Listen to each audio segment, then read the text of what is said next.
les ex-époux s'étaient rapprochés ces dernières années. Le 21 janvier 2021, Nathalie Delon est décédée des suites d'un cancer du pancréas, à l'âge de 79 ans.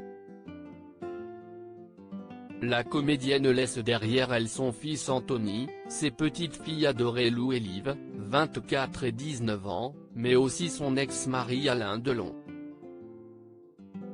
Dans une interview accordée au magazine Paris Match du 28 janvier, Anthony Delon a non seulement rendu hommage à sa mère, mais il est également revenu sur la tendre relation qu'entretenaient ses parents, plus de 50 ans après leur divorce. Francine Canova, de son vrai nom, a 21 ans lorsqu'elle rencontre Alain Delon dans une boîte de nuit parisienne, au début des années 1960. Elle vient du Maroc et tente sa chance dans la capitale en tant que photographe, lui est déjà un acteur célèbre, d'autant plus médiatisé de par sa romance avec Romy Schneider.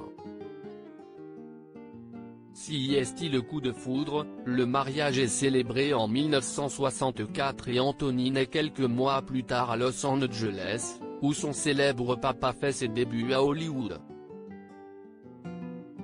Le couple se donne la réplique pour la seule et unique fois dans Le Samouraï, en 1967, mais déjà, sur le tournage, le mariage prend l'eau.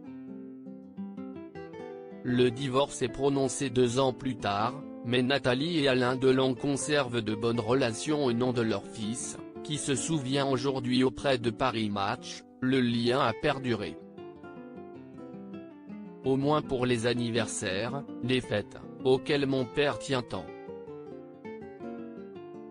Au début des années 2000, Nathalie Delon est revenue d'une escapade de 25 ans aux États-Unis, durant laquelle elle a rencontré le deuxième homme de sa vie, le producteur anglais Chris Blackwell. Ce retour en France lui a permis de se rapprocher de son ex-mari, tout particulièrement ces 5 dernières années, après la disparition de Mireille d'Arc, en 2017, note de la rédaction, ma mère restait la dernière proche qui avait vécu l'époque mythique, ce monde odié auquel il s'accroche et dont il parle sans cesse, explique Anthony. Il n'est pas du style à passer pour dire bonjour, mais de temps en temps il dînait dans un restaurant du quartier.